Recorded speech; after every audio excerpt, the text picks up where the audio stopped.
Okay, so for today's reading, to kick it off, sort of the base of what I think I'm doing here. This is from the foreword for Wayne Dyer. Many years ago, as a young doctoral student, I encountered the wisdom that was inherent in something called the strangest secret. 9 words put me on a path of exploring the power that lies dormant within my own mind. You become what you think about all day long. I never knew that, but I really am believing that now. You become what you think about all day long. The strangest secret. Here in this book, Abraham reminds me throughout the entire evening dialogue that there are no exceptions to this wondrous truth. Of all the books that I have produced and the works that I have been blessed to offer the world, I feel that what has been given to me by Abraham in this exchange that you hold in your hands will be the most important and practical information that you will ever receive. I love Wayne Dyer's stuff if you haven't checked it out. And for those who doubt that such sagacious instruction could actually originate from the non-physical realm, I ask you to consider words attributed to Mark Twain. It ain't what you don't know that gets you into trouble. It's what you know for sure that just ain't so. It's a good one.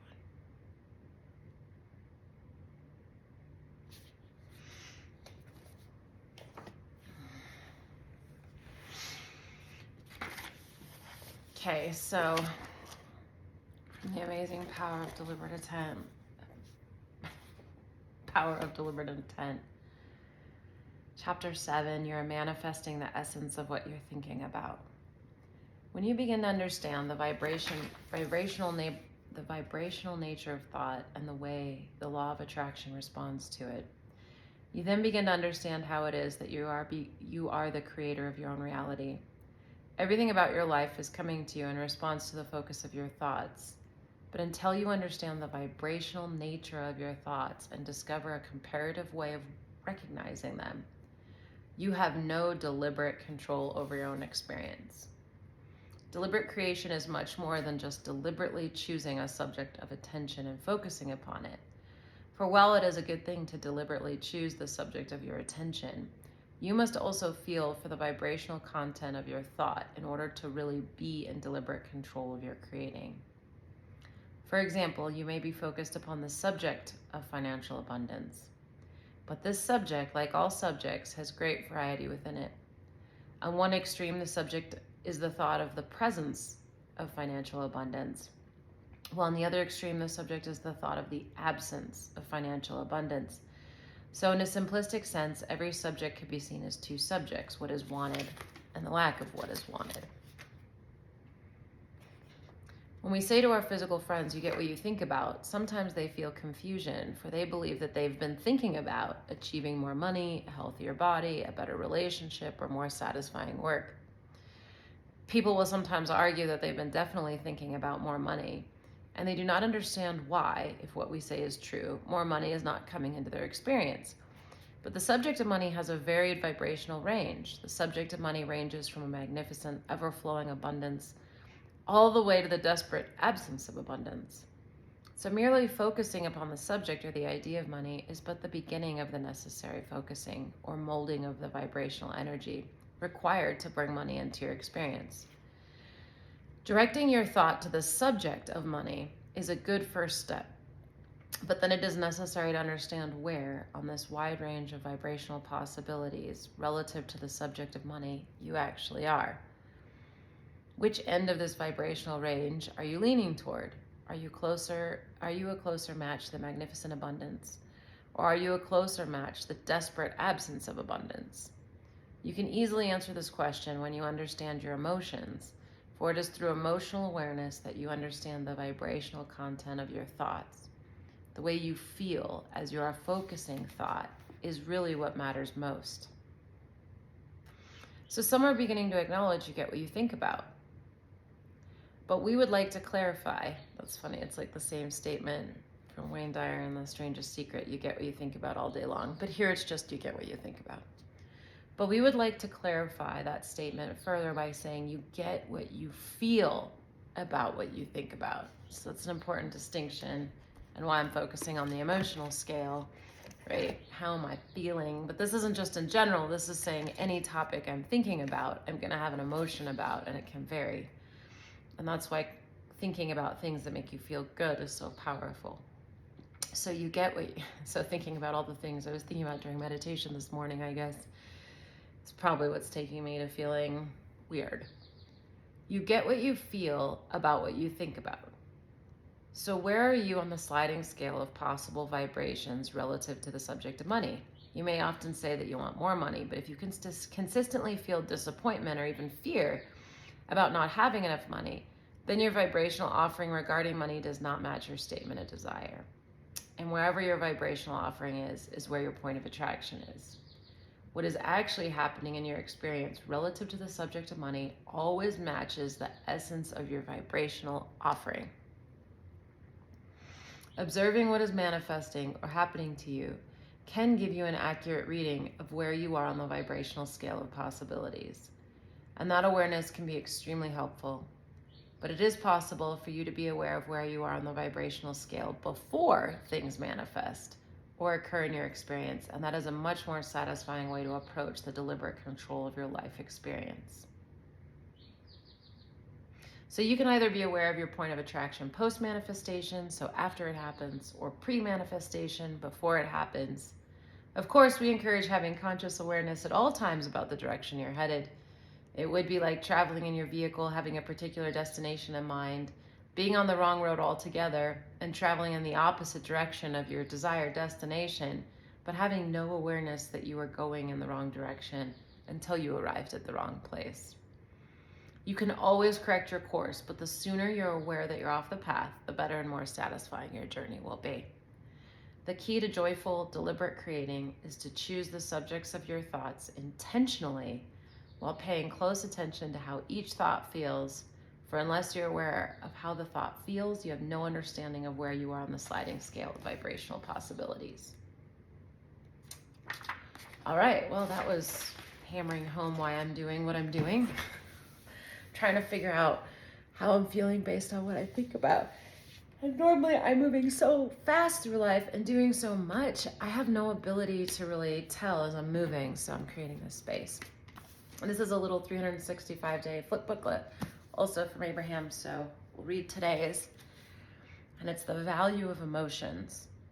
Every emotion that you feel is literally communication that is offered from your inner being. That's like you, but the part of you that's not in your physical body. Because your inner being has access to all points of energy throughout your apparatus, many physical sensations can be affected in your body by your non-physical inner being. In the same way that you have feeling sensors in your fingertips to protect your fingers from sharp or hot objects, or my neck from the curling iron, your inner being often evokes feelings or emotions within you to guide you. The discomfort of pain in your fingertips brings forth an impulse to act that prevents you from greater harm. And in the same way, negative emotion is offered to guide you away from that which is not of value to you. From that which is not of value to you. You've come to define your emotions in a very broad and detailed terms, but technically there are only two emotions. One feels good and one feels bad. And these emotional feelings are present because your inner being has offered an impulse that has triggered the physical response within your physical apparatus. Your inner being is eternally aware of you here in this physical body, offering guidance in the form of emotion to help you know in the moment of emotion whether you're moving toward or away from that which you want. Birds are singing, the sun must be coming up soon. Maybe I can have a happy sunrise walk. Ooh. And then on the back of these, there's some great stuff about what I intend to do. Why do I want to do it? I want it because and things I intend to be, do, and have. So I'll add that to my affirmations for the day. I'll throw in a little Course in Miracles here. I was doing on my phone like a random lesson generator.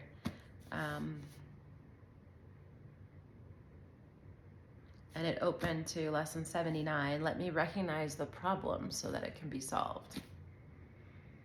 A problem cannot be solved if you do not know what it is. Even if it is really solved already, you will still have the problem because you will not recognize that it has been solved. Interesting. So in the Abraham thought process, it would be, well, when you ask, it is given. So it's saying if you do not know, even if the problem is already solved. So whenever you're in a problem, you've asked for the solution's already there. It's just about allowing it in. And I think that's really what it's saying is you won't recognize that it's been solved because you're focused on the problem. And as long as you're focused on a problem, it's a different vibration than the solution, so you can't let the solution in. Interesting. This is the situation of the world. The problem of separation, which is really the only problem, has already been solved. Yet the solution is not recognized because the problem is not recognized. That would say, I guess, we're all connected. Everyone in this world seems to have his own special problems, yet they're all the same and must be recognized as one if the solution that solves them all is to be accepted. Who can see that a problem has been solved if he thinks the problem is something else? Even if he is given the answer, he cannot see its relevance. We're doing a lot of that. We make problems into something else, and that's what this book talks a lot about. So then you can't recognize what it is, and you can't find the solution. So probably it's saying like our problem is that we're separated from spirituality, but we're always connected. That's kind of Abraham's message. So it's a little silly to think you're totally separated. It's just a concept of the mind. You can ask for connection anytime you want.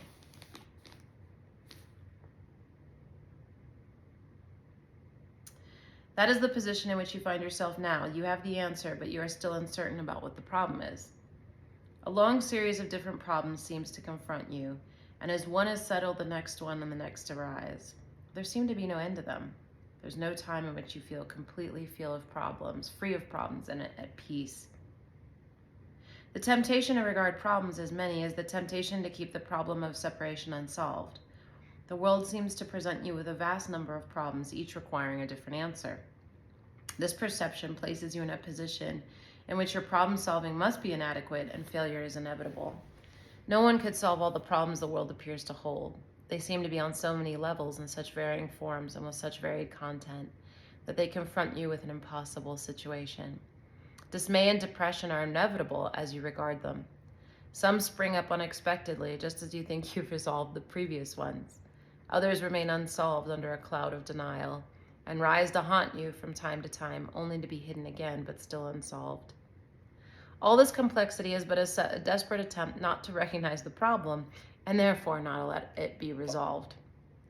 If you could recognize that your only problem is separation, no matter what form it takes, you could accept the answer because you would see its relevance. Perceiving the underlying constancy in all the problems that seem to confront you, you would understand that you have the means to solve them all, and you would use the means because you recognize the problem. I haven't done this work in a while, especially I've been studying Abraham's work pretty intensely for a year or so now. I mean, I've studied it for many years, but like really been focused on listening every day and reading every day. And coming back to the Course in Miracles, I have to say, wow, I hear it totally differently. All Abraham talks about is needing to get connected to Source and getting happy, which gets you in the vibrational vicinity of Source and all of its answers, and basically saying like your inner being knows where you need to go and knows everything you need, and so your inner being is essentially the solution to separation that this Course in Miracles is talking about. Course in Miracles calls it the Holy Spirit.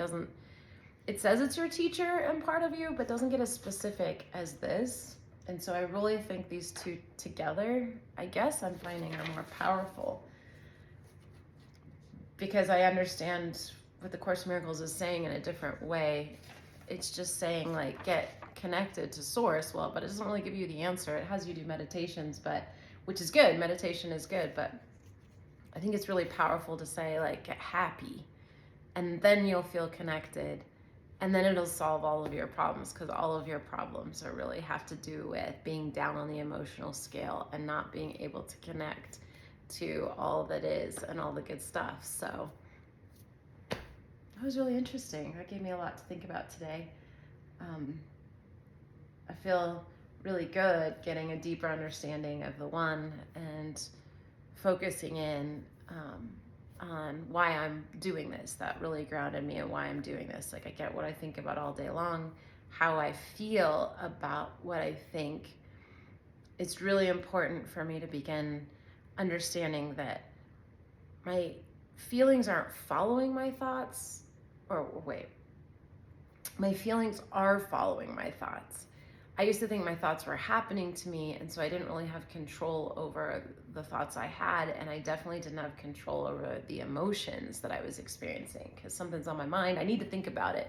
Like, if I worry about it enough, it'll somehow help me find a solution.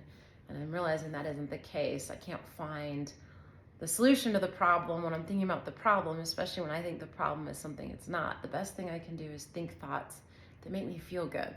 And I am not used to that. That's going to be exercising a new muscle, choosing thoughts and seeing how they make me feel. And if they make me feel good, that's great. So, or that's the way to get back up the scale. So I'll say today I'm starting somewhere, I'd say it's around pessimism. I think I'm around 8 or 9. Pessimism or boredom.